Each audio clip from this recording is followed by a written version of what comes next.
안녕하세요. 감면주택에 대해서 이번 시간에 해설을 해드리고자 합니다. 우선 우리 감면주택이라고 그러면은요, 최근에 지금 이명박 정부에서도 미분양 아파트에 대한 감면주택에 대해서 지금 이번 3월, 2월 달에 그런 감면주택 나왔습니다만은, 사실은 그것이 처음 나온 것이 아니라 IMF 때 감면주택에 대한 조세특례 제한법에서 규정한 규정들을 도입했다고 볼 수가 있습니다. 이 감면주택이라고 그러면은요, 크게 임대감면과 신축감면으로 나눌 수가 있어요. 그리고 감면은 상가나 이런 토지보다는 주택에 대해서만 했었죠. 그래서 여러분도 잘 알고 있다시피 IMF 시절 때 미분양 감주택들에 대해서 이 감면인을 적용을 함으로써 많이 해소를 시켰습니다. 그래서 크게 임대를 주는 임대감면주택이 있었고요. 그 다음에 일명 신축이라고 해서 그냥 신축감면 이렇게 얘기를 합니다. 임대감면이라고 하는 말은 아파트나 이런 주택들을 취득을 해가지고 장기적으로 최소한 5년 정도는 세를 주다가 파는 경우에는 많을수록 좋다는 거죠. 그런 임대 사업자로서 5채 이상, 이런 식으로 10채 이상, 이런 식으로 여러 채를 취득을 해서 세를 주다가 양도를 하면 감면을 해주겠다. 이런 것들이 임대감면이었었고요. 요 임대감면의 단점은 오랫동안 주택을 보유하고 있어야 된다는 점입니다. 근데 이 신축감면은 뭐냐면 IMF 때 제일 먼저 나온 제도는 요 임대감면으로서 국민들이 미분양 주택을 해소해 주기를 바라고 정책적으로 나왔었는데 이 임대감면만 가지고는 잘 시장에서 통하지가 않더라. 그래서 신축감면이라는 것을 만듭니다. 신축감면은 미분양 아파트나 신축된 단독주택이나 다가구 주택이나 다세대를 분양받아서 바로 팔더라도 감면을 해준다는 얘기예요. 그래서 굳이 오랫동안 보유할 필요가 없다. 즉 임대감면의 단점을 보완을 한 거죠. 그리고 감면주택에 대한 호수에도 제한이 없었죠. 그래서 신축감면이라는 제도는 국가가 정한 일정한 지역에 있는 일정한 규모의 주택을 그 조건에 맞는 주택을 자기가 신축된 것을 취득을 해서 그 주택을 5년 이내에 양도를 한다면 100% 감면을 해주겠다. 이것이 신축감면 주택의 요지입니다. 감면이라는 것은 양도세 100% 감면하니까 양도세는 안 내는 거지만 우리가 감면을 받게 되면 그 감면된 세금의 20%는 농어촌 특별세로 따로 내도록 되어 있죠. 그래서 결론적으로 세금을 내는 사람 입장에서는 80%를 깎아먹는다. 이렇게 생각하면 되겠습니다. 그래서 이 임대감면 주택이 나오기 후에 신축감면이 크게 조특법 99조와 99조 3에서 별도로 이렇게 얘기를 했습니다. 그래서 99조는 제일 먼저 99조를 만들어서 이 신축감면 제도를 1년 정도의 한시적인 규정으로서 적용을 해보니까 잘 시장에서 이것이 통하더라. 그래서 99조 2는 그 기간을 좀 더 연장해주는 의미로 추가로 만들어진 규정입니다. 그래서 이러한 임대감면, 신축감면 주택은 아직도 수도권에 많이 남아 있습니다. 그래서 이런 신축감면 주택을 골라내는 것이 상당히 중요하죠. 계산을 하는 것은 좀 복잡합니다. 그래서 전문가한테 좀 의뢰를 하셔야 되는데, 우리가 신축감면이라고 하면은 아파트가 처음에 분양을 시작을 합니다. 그럼 분양을 최초로 받아가지고 아파트 공사를 하겠죠. 그래서 아파트가 준공이 떨어지고 나면은 이 준공일로부터 5년을 보는 겁니다. 그래서 준공일로부터 5년 이내에 양도를 하게 되면 분양을 이때 받아서 계속 가지고 있어도 준공 이후에 5년 이후, 이날부터 5년을 따져서 하면은 이 양도 차익에 대해서는 100% 감면해준다. 그러면 5년이 현재 경과에서 팔게 되면 어떻게 되느냐? 5년 이내 부분의 양도 차익과 5년이 경과된 부분의 양도 차익을 각각 별도로 계산을 해가지고 5년 이내의 부분은 감면을 해주고 5년 이후의 부분은 과세를 하겠다. 그리고 감면주택으로 골라지면은 비록 5년을 경과해서 팔더라도 이 부분에 대해서 세금을 절세할 수 있는 효과가 있기 때문에 세금은 상당히 많은 혜택을 볼 수 있는 겁니다. 그래서 비록 5년이 경과했다 해도 감면주택에 해당된다면 세금은 상당히 적게 낼 수 있다. 그래서 감면주택인지 아닌지 판단하는 것이 중요하다. 이렇게 이해를 하시면 되겠습니다. 그래서 핵심 자료에 있는 이 편은, 핵심 자료에 나와 있는 이 도표는 그런 감면주택을 판단하기에 일반인들이 쉽게 알아볼 수 있도록 단계별로 되어 있다는 거죠. 그래서 본인이 보유하고 있는 어떤 주택이 있는데 자기가 그 주택을 취득할 때 이러한 기간에 취득을 했다면 일단 신축주택 감면 요건에서 1단계를 통과하는 것이다. 이렇게 보시면 되겠습니다. 그래서 98년 5월 22일부터 시작이 됩니다. 그래서 최종적으로는 2003년 6월 30일 날 끝나는데 중간에 약간 텀이 있어요. 99년 12월 31일 지나서 2000년도부터 2000년 11월까지는 비어 있습니다. 즉 그 기간에 취득을 했다면 그런 경우에는 감면주택 판정할 때 해당 사유가 없습니다. 이와 같이 이 기간을 우선 잘 보셔야 되겠고, 두 번째는 이 기간을 통과했다 하더라도 그 주택의 규모가 국민주택 규모 이하여야 된다라든지 또 고급주택이 아니어야 된다든지 또 2003년 같은 경우에는 고가주택이 아니어야 된다 하는 이런 전제 조건이 있죠. 그래서 주택의 규모도 또 보셔야 되고요. 이러다 보니까 동일한 아파트 단지에서 아파트 평수에 따라서 40평형대는 감면주택이 아닌데 30평대는 감면주택이 되는 경우도 흔히 있다. 그래서 어떤 아파트 단지가 감면이 되는 아파트라고 얘기를 한다고 해서 그 모든 아파트가 다 감면이 되는 것은 아니에요. 이와 같이 주택 규모에 따라서 또 될 수도 있고 안 될 수도 있다. 그 다음에 주택 규모를 통과하게 되면 이제 소재지가 어디냐. 그 아파트가 소재하고 있는 지역이 전국이 다 해당이 되느냐. 수도권 오면은 서울과 경기도와 인천광역시죠. 수도권 윗지역만 해당되느냐. 또 서울, 과천, 5대 신도시만 해당되느냐. 이와 같이 소재지 기준이 또 따로 있습니다. 그래서 감면주택을 판단하실 때는 기간과 기간 조건과 그 다음에 주택의 규모 조건과 그 다음에 그 주택의 소재지 기준 조건 이와 같이 기간, 규모, 지역 이 세 가지 조건을 동시에 통과해야만, 즉 동시에 충족해야만 그거는 조특법 99조나 99조 3에서 얘기하는 감면주택으로서의 혜택을 받을 수 있다는 거죠. 그럼 감면주택으로 혜택이라는 것은 뭐냐면 제일 첫 번째는 당연히 감면주택이니까 감면입니다. 그리고 신축주택 감면은 5년 이내 양도는 무조건 100% 감면이에요. 최근에 나와 있는 미분양 아파트에 대한 그 과밀 억제권 이런 감면들은 60%라든지 이렇게 좀 돼 있었습니다만 IMF 때 나온 거는 전부 100% 감면입니다. 물론 5년이 경과하면은 그거는 세금을 내게 되겠고, 두 번째 혜택은 이러한 감면주택과 다른 주택을 보유하고 있을 때 그 다른 주택의 비과세 판정할 때 이런 감면주택 위에 다른 주택을 가지고 있는데 그 주택을 비과세 판정할 때 1세대 1주택으로 판정을 할 때 감면주택이 5개 있고 다른 주택이 하나 있다면 6주택으로 판정하는 것이 아니라 감면주택을 없는 것으로 보고 판정을 하겠다 하는 것이 당초 법적의 취지였습니다. 그래서 비과세 판정할 때 감면주택은 없는 것으로 하겠다 이랬는데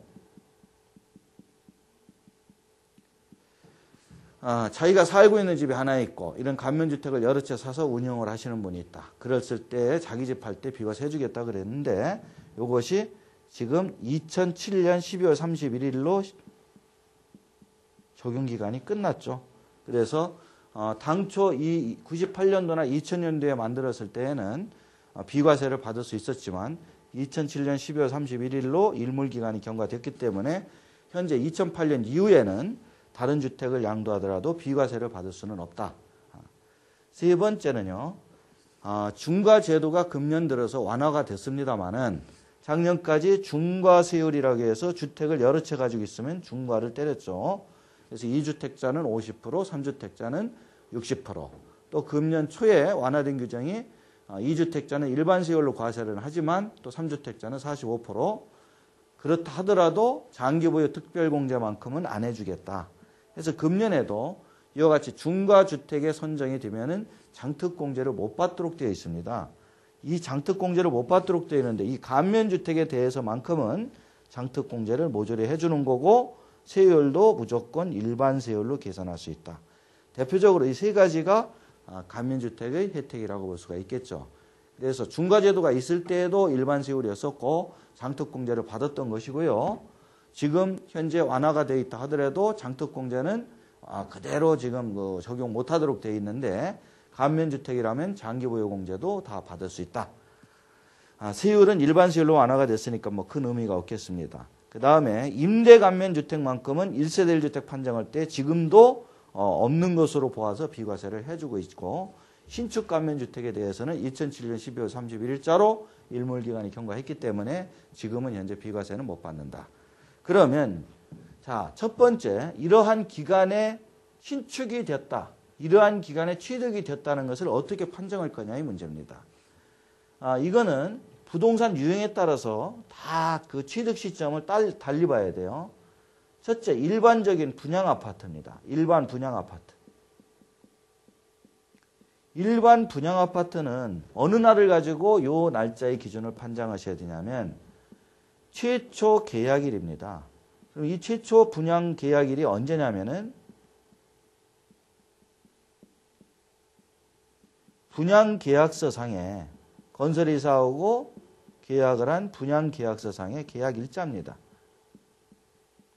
그래서 분양 계약서의 서류를 보시면 제일 뒤편에 건설이사와 자기가 최초로 계약한 날짜가 적혀 있는데 그 날짜가 요 5개의 기간에 들어간다면 취득 기간에 들어간다면 이것은 1단계를 통과한 것으로 봐도 되겠습니다. 그래서 일반 분양 아파트는 일반 분양계약서의 최초 계약일자로 판정을 하시면 쉽습니다. 대개 최초로 분양받으신 분들은 등기 서류를 보시면 이 분양계약서가 붙어 있어요. 그래서 그 분양계약서에 계약한 날짜를 보시면 되고 세무서에 나중에 신고할 때 좀 더 완벽하게 신고를 하시려면은 요 최초 계약을 했다는 것을 입증할 계약금 납부 영수증, 최초로 계약을 하면서 계약금을 냈던 납부 영수증을 같이 첨부하시면 좀 더 정확하겠습니다. 분양권을 최초로 계약한 사람한테 프리미엄을 주고 그 분양권을 샀다면 그분은 인정이 못 받습니다. 그래서 최초로 건설이사와 분양을 한 미분양 신축 아파트를 최초로 산 사람한테만 혜택을 주는 것이지 분양권을 프리미엄을 주고 산 분들은 혜택을 못 받는다는 점 유념하셔야 되겠습니다. 두 번째는 재개발이나 재건축 같은 아파트인데요. 이 재개발, 재건축 같은 아파트는 이 분양 계약일로 보는 것이 아니죠. 재개발이나 재건축 아파트는 언제로 보냐면 사용 승인일로 보게 되어 있습니다. 사용 승인일이라는 얘기는 아파트 준공일로 생각하시면 되는데 왜 굳이 사용 승인일이라고 쓰느냐. 재건축 같은 경우는 아파트 준공과 사용 승인일이 동시에 나지만 이 산동네 재개발 아파트 같은 경우는 우선 건물이 지어지면 임시 사용을 먼저 내서 사람부터 살게 하죠. 그리고 토지 작업이나 이런 정리 작업을 다 하는 것이 시간이 꽤 걸립니다. 그래서 한 1년이나 2년 있다가 준공 등기가 나는 경우가 많습니다. 그래서 재개발, 재건축 아파트는 일단 아파트가 지어져서 사람들이 들어가서 살 수 있는 상태의 사용 승인일. 사용 승인일보다도 더 빠른 것이 임시 사용 승인일이에요. 그래서 건축 준공일로 보시지 말고 이런 사용 승인일이 언제냐를 봐야 됩니다. 그래서 사용 승인일은 사용 승인서라는 서류를 떼어봐야 알 수 있는 거지 분양계약서에는 절대로 나타나지를 않아요.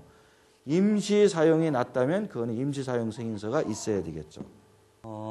그러면 세 번째로는요. 우리가 다세대 주택 같은 것도 볼 수가 있어요. 아파트만 해줬던 것이 아니라 신축 다세대를 분양받았다든지 다가구 단독주택을 신축했다든지 이런 경우에도 볼 수가 있는데요. 다세대나 다가구 단독주택 같은 경우에는 물론 당연히 신축일자 기준입니다. 그럼 그 신축일자가 언제냐? 역시 사용 승인서입니다. 역시 사용 승인일인데 이것은 우리가 사용 승인서를 어디 다른 데에서 확인할 필요가 없이 이런 경우는 건축물 대장을 띄어서 보시면 거기에 사용 승인일자가 나오게 되어 있어요. 그래서 건축물 대장 가지고 확인하시면 되고요.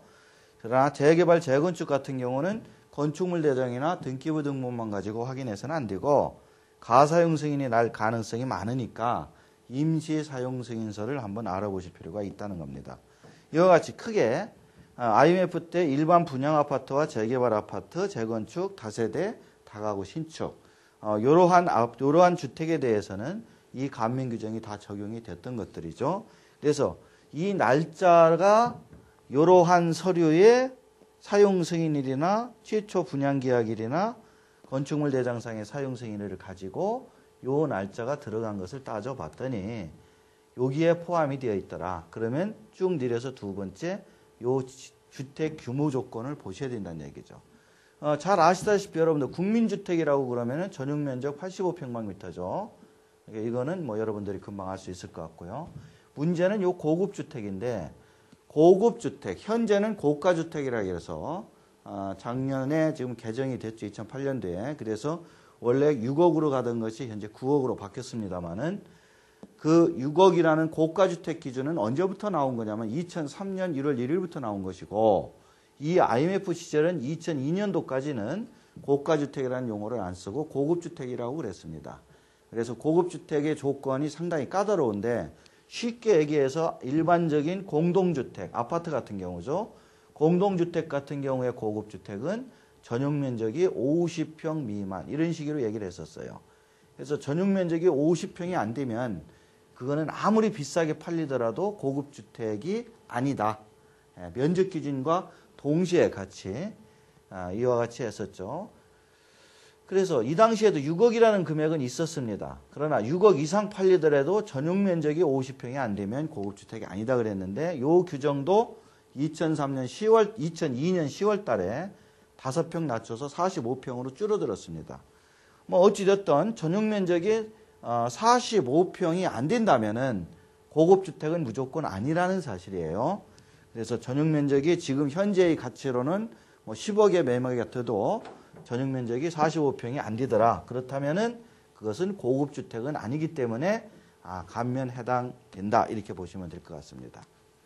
그래서 이러한 케이스에 걸려 있으면 고급주택만 아니라면 전국 어디든지 다 되기 때문에 서울에 있는 주택도 감면에 해당이 된다. 이렇게 이해를 하시면 되고요. 뭐 이런 케이스에 걸려 있는 경우는 국민주택만 아니면 전국 어디든지 다 감면주택으로 해당이 된다.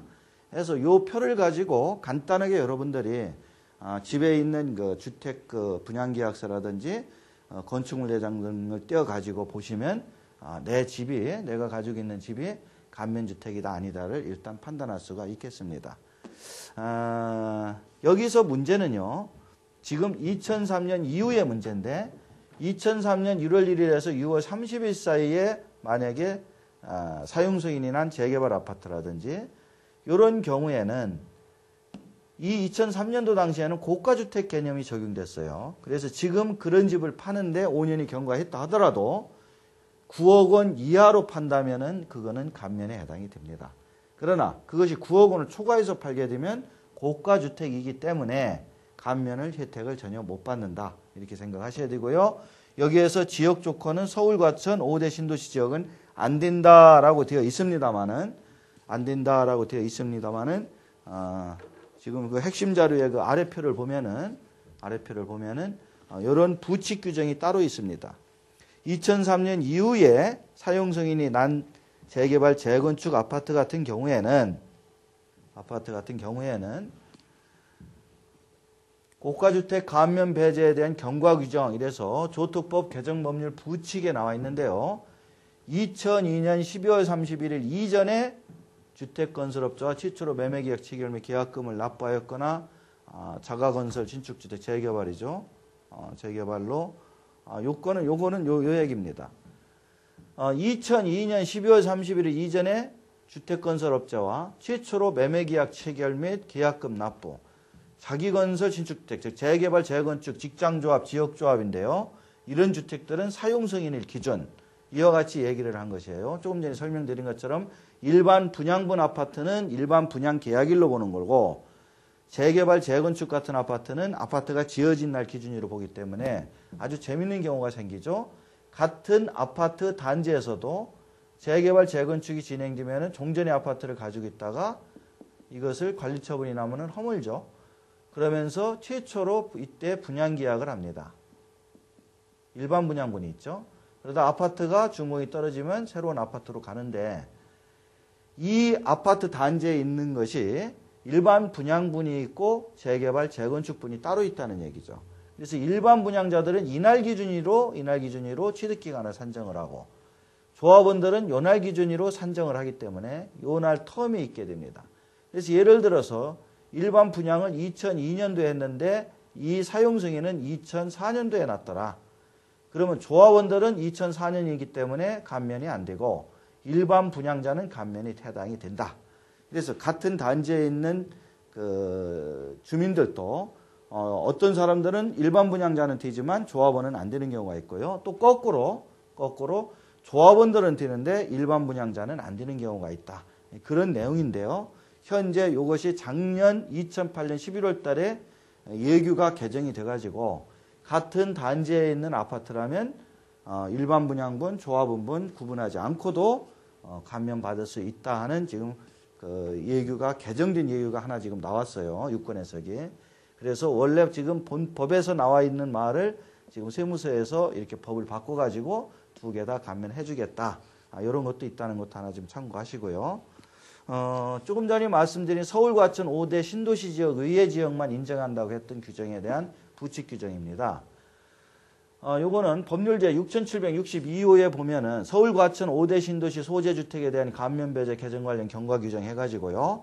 자기건축 신축주택, 즉 재개발 재건축을 얘기합니다만은 재개발 재건축 주택이 2002년 12월 31일 이전에 공사 착수했다. 그리고 2003년 6월 30일 이전에 사용 승인이나 사용 검사를 받았다. 이 얘기는 뭐냐면 재개발 재건축가 이렇게 진행이 될 때 재개발 재건축은 요 사용 승인이 날짜로 취득 기간을 따진다고 그랬는데 2003년 1월 1일에서 6월 30일 사이에 이게 사용 승인이 났다. 그렇다면은 서울 과천 5대 신도시를 제외한 나머지 지방만 봐주겠다고 그랬지만 만약에 공사를 2002년 12월 31일 이전에 착수했다면 거의가 그렇죠. 거의가. 2003년 1월 1일 공사 착수해서 6월 30일 날 중국 나는 아파트 6개월 만에 아파트 짓는다는 것은 거의 불가능하기 때문에 거의 2002년 이전에 공사 착수를 하게 되게 마련입니다. 그래서 2002년 이전에 공사를 착수했다면 그런 경우에는 비록 2003년 6월 30일 이전에 사용 승인이 났다 하더라도 즉 사용 승인이 난 서울에 있는 아파트라 하더라도 이런 경우는 감면을 해주겠다라는 뜻입니다. 그래서 본법에는 그런 얘기가 없지만 부칙에 경과 규정으로서 이와 같이 되어 있기 때문에 신축 완공주택의 취득 시기가 2003년 6월 30일 사이에 포함될 수 밖에 없으므로 양도 당시 양도실가가 9억 원을 초과하면 감면 배제. 이 얘기는 양도실가가 9억 원만 넘지 않는다면 비록 2003년 1월 1일에서 6월 30일 사이에 신축이 된다 하더라도 서울에 있는 집이라 하더라도 감면을 해주겠다. 이렇게 이해를 하셔야 되겠습니다.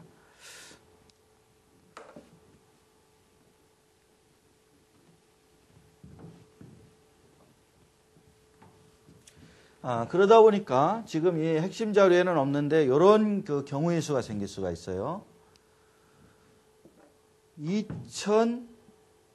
2002년 9월 달에 일반 분양을 최초로 받았습니다. 그리고 2002년 9월 달에 받았다면 여기에 해당이 됩니다. 2002년 5월부터 2002년 12월 사이니까 여기에 해당이 되죠. 서울에 있는 아파트다. 근데 이 아파트의 전용 면적이 48평이더라. 지금은 평이라는 단위를 안 씁니다만. 그리고 이 아파트를 쭉 가지고 있다가 2009년도에 5년이 물론 경과했죠. 경과된 부분에 대해서 세금을 내겠지만 아파트가 신축된 이후 5년 이내 거는 감면 받으니까 2009년도에 매매를 하는데 매매가가 10억이더라. 감면이 되느냐?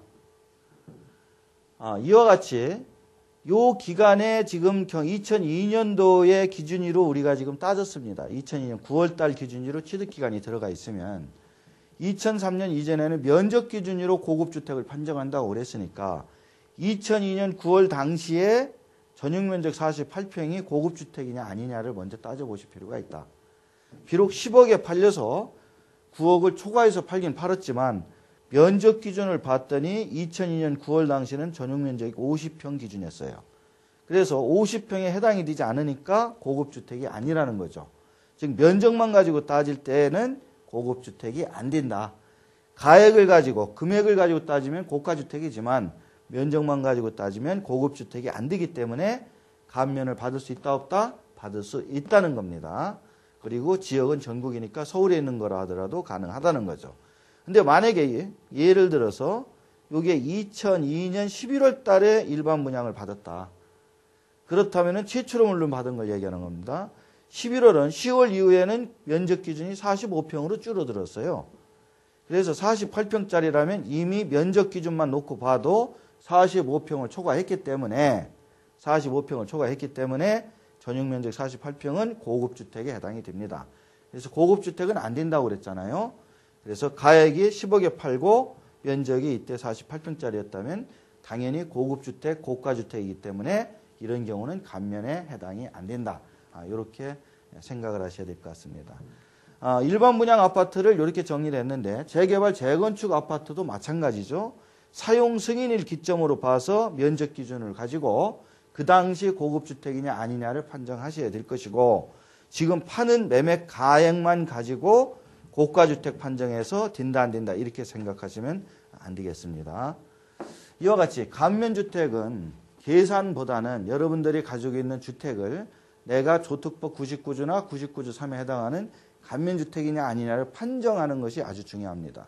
그 판정할 때 꽤 까다롭지만 요 세 가지의 규정, 취득기간, 규모, 소재 기준을 잘 통과를 한다면 99% 감면에 해당이 되고요. 최종적으로 신고하실 때는 전문가하고 꼭 상의를 하셔가지고 신고를 하셔야 될 것 같습니다. 또 하나는 감면주택 판정을 하기 위한 서류가 아주 중요하죠.